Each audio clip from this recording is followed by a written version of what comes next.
So yes, my name is Andrew Georgitsis, and first of all, I want to welcome you to this series of UTD Under the Hood, and I want to thank you for taking the time to watch this little background video of me. And it's kind of interesting because, I would like to say that I was born scuba diving. I was born DIR. Not quite, as you know. Although the story does go that when I was very young, according to my parents, before I could walk and before I could actually swim on the surface, I was already swimming laps underwater. So I don't know if that's true or not. But back in South Africa, yeah, we had a pool when I was growing up. And yeah, I was in the pool all the time. Lots and lots of those home videos, home videos of me, swimming back and forth. But there is a classic video of me where my dad likes to point out where, I'm running from the ocean. And I used to scream because I couldn't say anything. Annie's scared of the ocean, of the waves, up and down. But anyways, I used to love water, of course, all growing up. And then all through my schooling, being primary school, junior school, high school, that kind of stuff. Of course, I was on the swim team.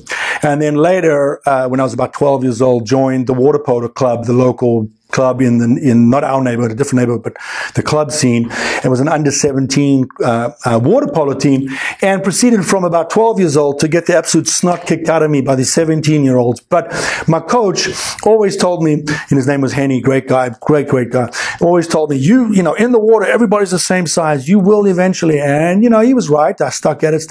And eventually we were, club champs and national champs. And, I was MVP and blah, blah, blah, and won all the honors and the whole thing. So always with water polo, being in the water the whole time, training, being beat up. I used to play center forward, so I was the guy getting pounded the entire time. But that's, all part of my background. So I didn't learn to scuba dive in South Africa. In fact, I left South Africa in 1986. I shouldn't say that because that gives away my age. And I went over to America to do my university at a school called University of Puget Sound, located there in Tacoma, Washington, Seattle area, northwest, the northwest corner of United States. And it's a pretty, rainy, dreary, cold, long winters. Winter can be from, September to July, with summer being August. The Northwesterners will hate me saying that, but it's a lot of rain. I think it's like 360 days of rain. And anyways, so I went to school there, and of course, with all that rain and those cold winters and stuff, there was not really a swim team. It was not much of a team. Of course, no water polo, which was my real passion. So I'm looking on the the course catalog, the curriculum. Hey, there's scuba diving. I should take scuba diving as one of my PE, credits. But it wasn't actually taught by a professor. It was taught by the local dive shop. And, to be honest with you, it was taught in one of those ways that, wham, bam, thank you, ma'am. Sort of, bam, you're done, you're certified. So I took this course and bam, I was done, I was certified. And I really felt like, man, something's really missing. I remember I'm like 17. But I'm still like, I don't know. That was, just, I don't know. They say, you don't know what you don't know. Well, I certainly felt that. It just felt wham, bam. So I was like, okay.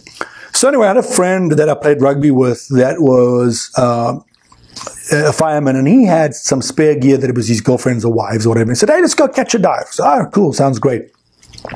Now remember, the Northwest, the water temperature there can range between, 45 to 55, Fahrenheit. So that's anywhere from, roughly 6-7 degrees centigrade to 13, centigrade, depending where in summer and surface and blah, blah. Anyway, so, you're wearing quite a bit of neoprene and, lots of lead weight and so forth and so forth.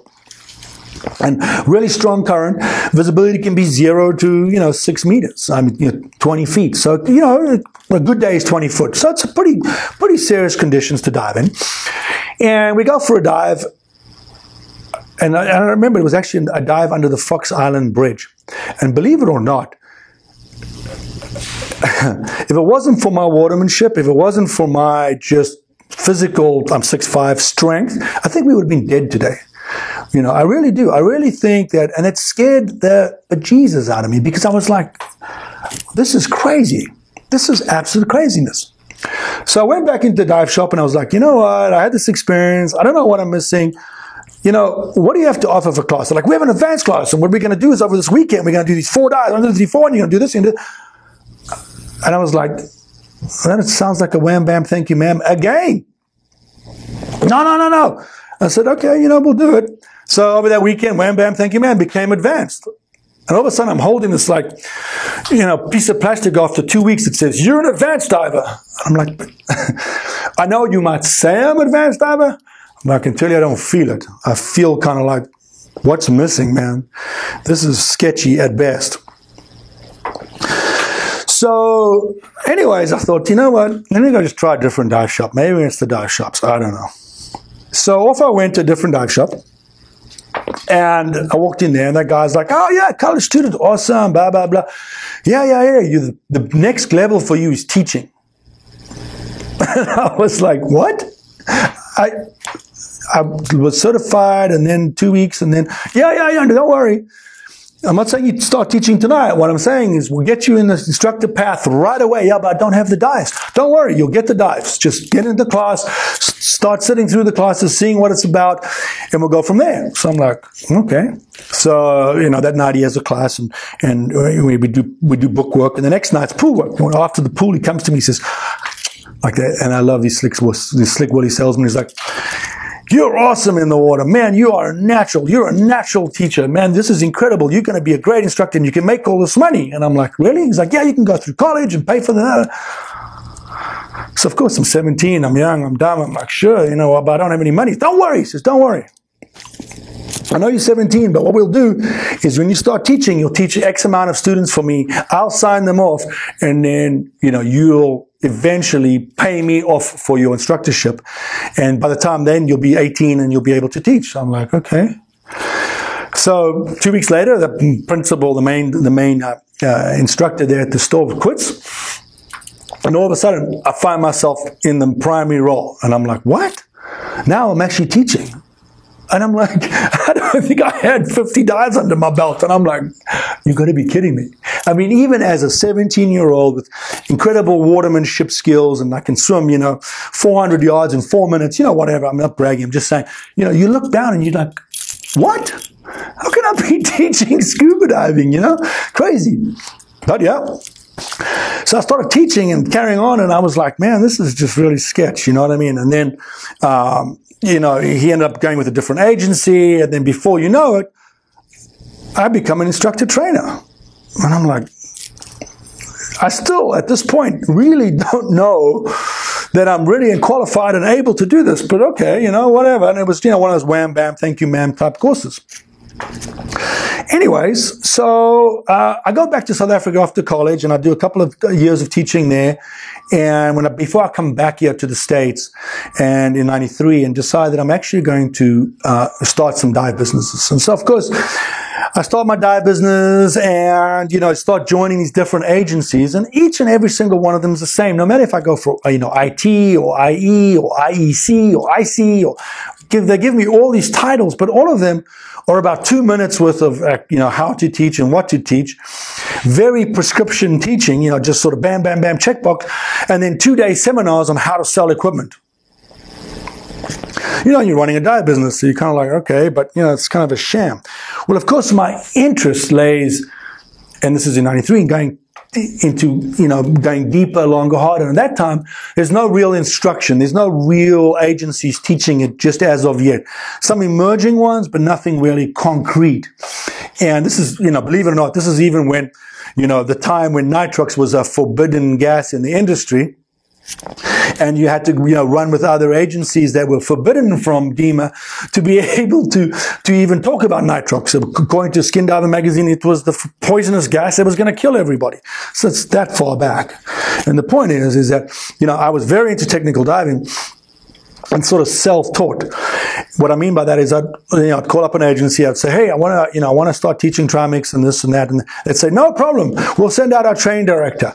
I'm like, okay. And 2 hours later, I'm not joking, you'd fly in, sign some paperwork, you'd hand him a check, fly out, and now you're an instructor trainer. And you're just like, incredible.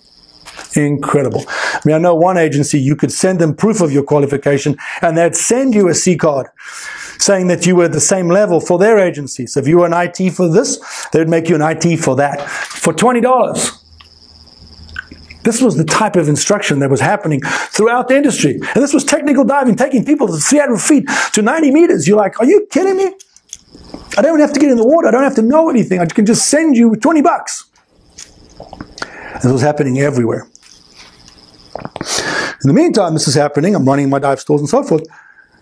A good friend of mine at the time and myself, we decided, you know what, let's look into this cave diving thing. Let's do some research and see if we like cave diving and how we can apply this to our wreck diving and to our technical diving here in the Northwest. So we did some homework, some research, and looked around and blah, blah, blah, and, interviewed some instructors and found one with a little bit of a different approach. Now, he happened to be at the time the NACD training director, but in reality, it wasn't that. And so we decided we're going to go and work with this instructor. His name was JJ, or Jared Jablonski. And he was at the time working out of Jenny Springs out of High Springs, Florida. And he was teaching out of there, and, we go down and we start mentoring with him for a few months. And it was much more of a coaching and a mentoring and a development of you as a cave diver. Yeah, you got the card that said you can go into Jenny and go cave diving, but it really wasn't, the education structure wasn't about that. So anyways, it was during this time that we decided that, we were going to look at the idea of forming an agency, of developing something that's different from the industry. I was part of this industry in the sense that I had my dive stores and I was teaching this recreational curriculums, and, they were wham, bam, thank you, ma'am. Get as many as you can in a class, sell them gear. Every seminar you went to, from the top down, you are preached from the head of the agency, from the president of the training agency, all the way through the ranks. You are preached to this idea of get more into the class, distill the skills, lower the barrier of entry, reduce the quality. They don't say reduce the quality of education, but what they say is the barrier of entry is the length of time and the amount of pool work and the amount of underwater work people have to do. Do less, do less, do less, do less. Put more people in your class, certify more people so that the agency makes more money. And, oh, by the way you're going to make more money is by selling them more gear. Right? And of course, that's all falling apart now because, as you can well imagine, with Amazon and the internet and everything, the dive shops can't sell you gear and they can't make money teaching. They're charging $99, and so they are closing, left and right. Okay? Like I said, the industry's down 60% because of it. So it was during that time in the early 90s that we were in Florida. It was my good friend and myself, and we were taking this cave training, but it wasn't like formal training. It wasn't like step 1, step 2, step 3, step 4, do this. It was mentorship. It was spending a month down there at a time, working hand in hand with JJ and all the WKPP, and we were introduced into that family that at the time, there wasn't even the term DIR. Project director at the time was George Urban III, and he coined the term DIR. But what is DIR?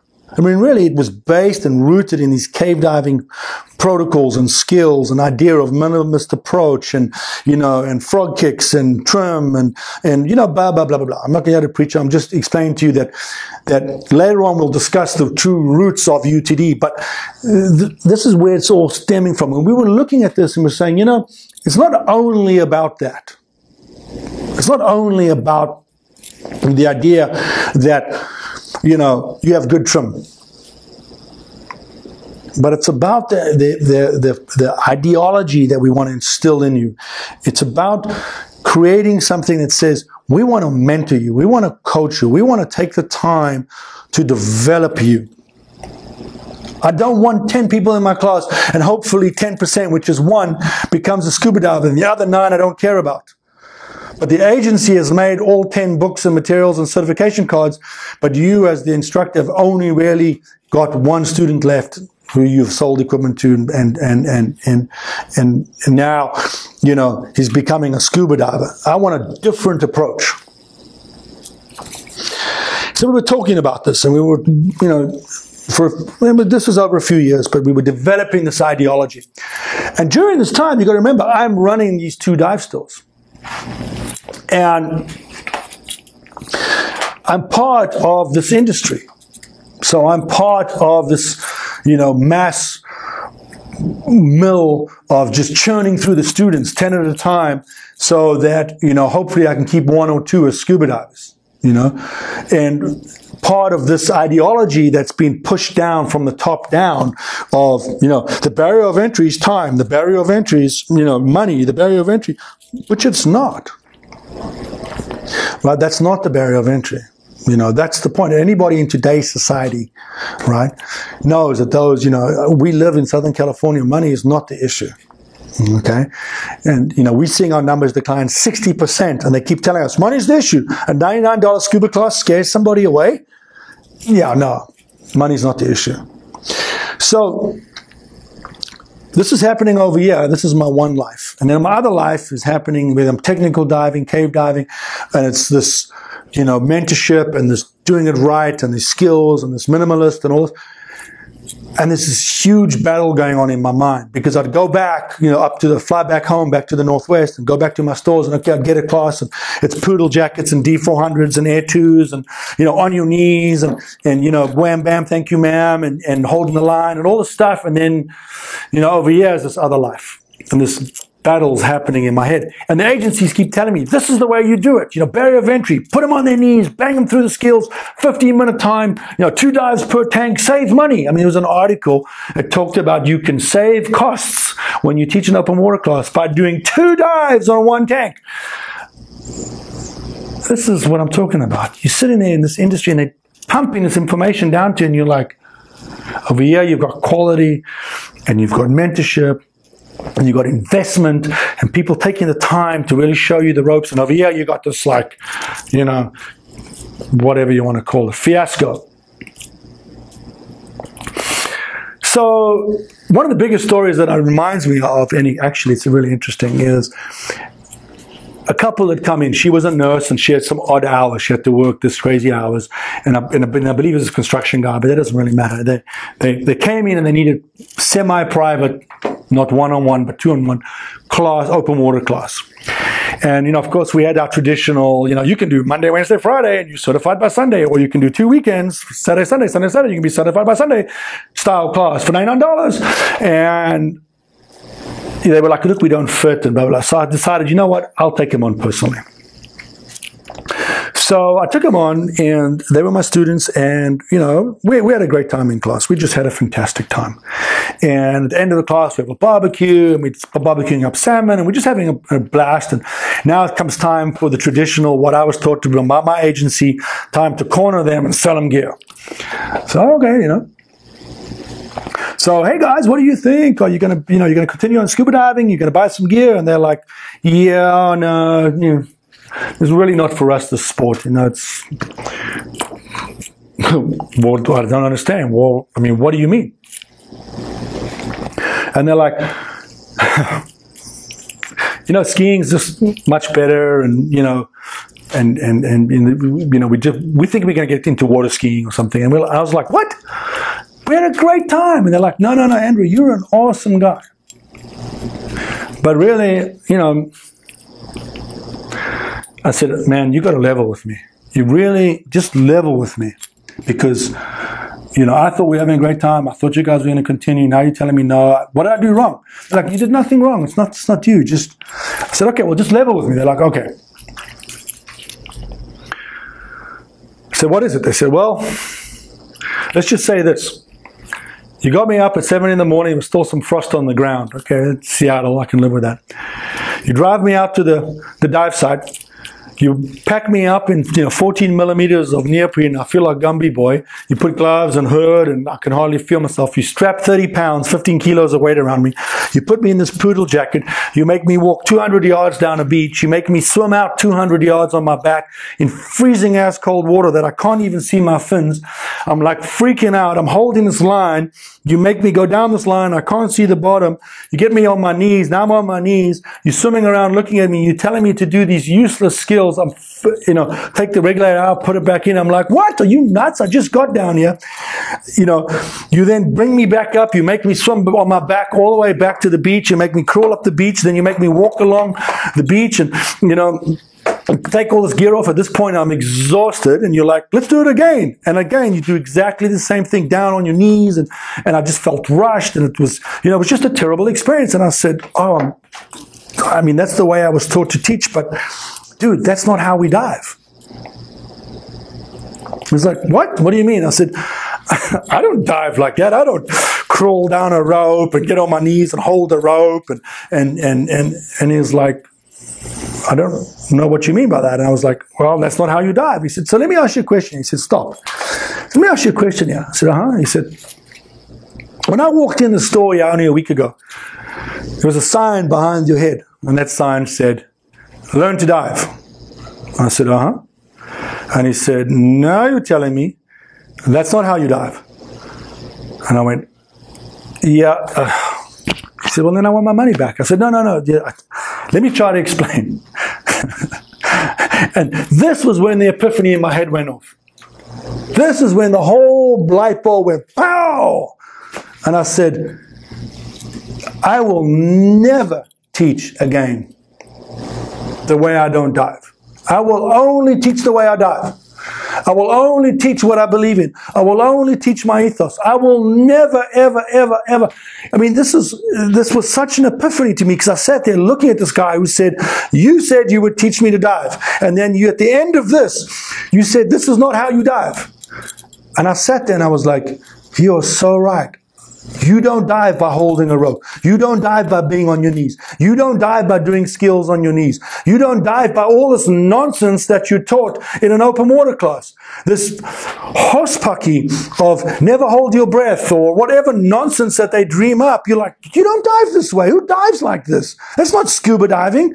That's flopping around in the water so somebody can hand you a C card. So that to me was when my life really changed. Because that's when I said, never again will I teach something I don't do.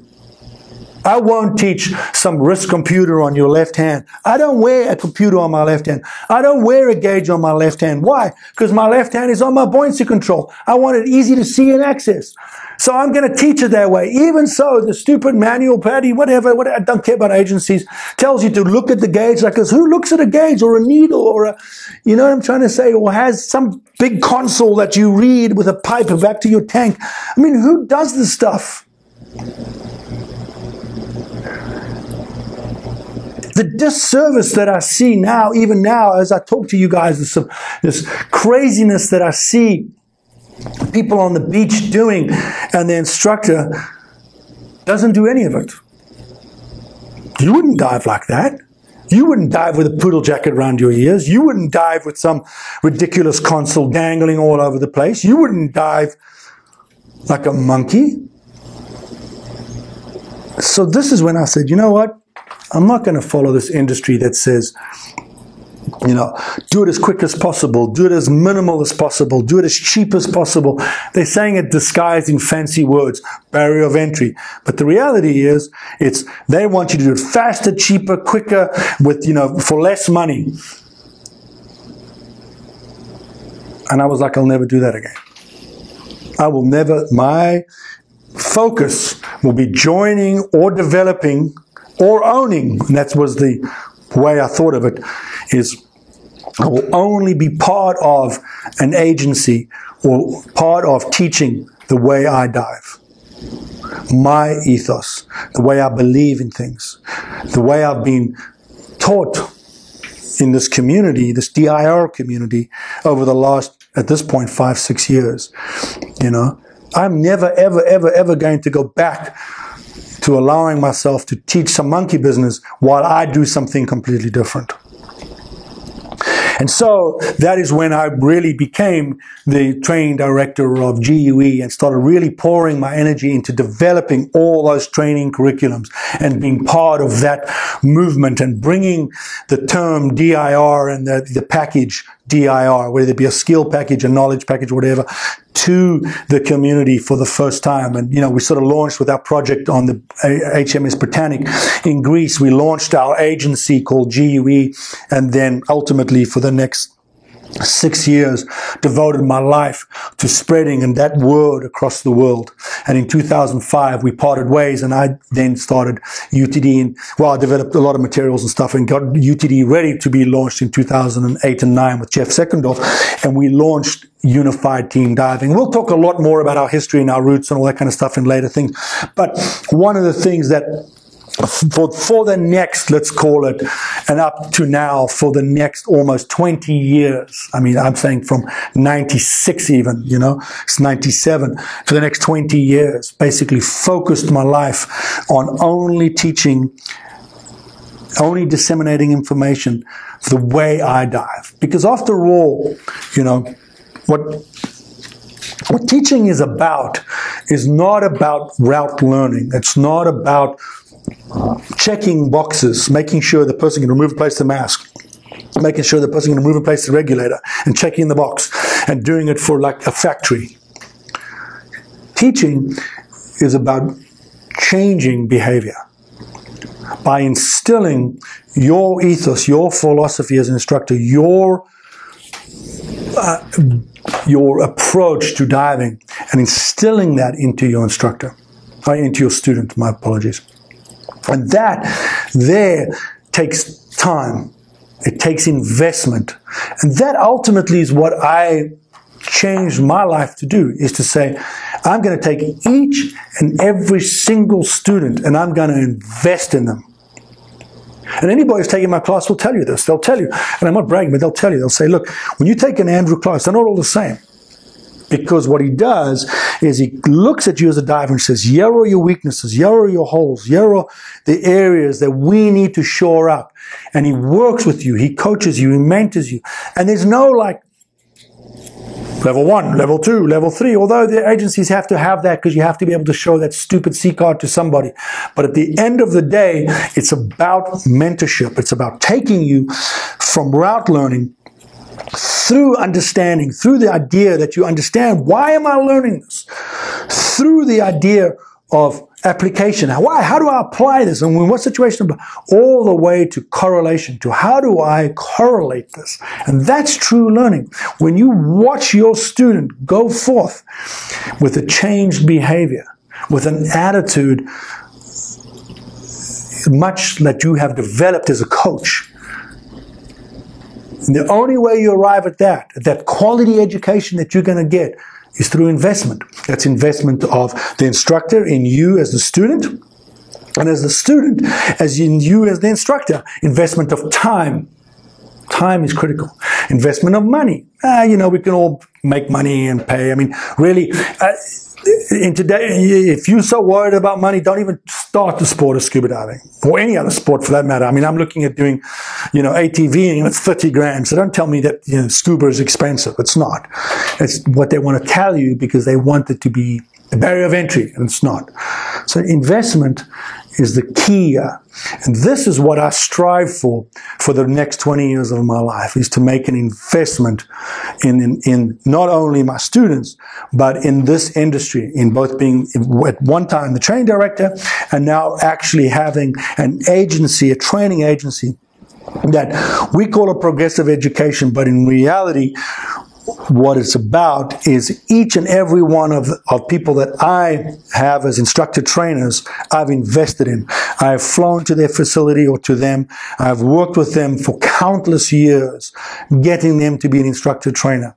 And then they, in turn, have had this change of behavior of investment. And they, in turn, invest in their instructors.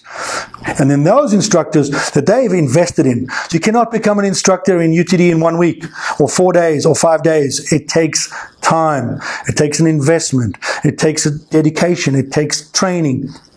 And in turn, they then invest in their student. And so on and so on down. And from the top down, UTD centered, or my background is centered about disseminating this idea of quality, of investment, of making sure that this is about mentorship and coaching and not about checkboxes, and that's really what it's all about. Anyways, I hope you enjoyed this little time to one-on-one chat with me, and my philosophy and my background and stuff like that. as part of the series that we are calling Under the Hood of UTD. And if you have any questions, feel free to email us at info@unifiedteamdiving.com. And as always, safe diving.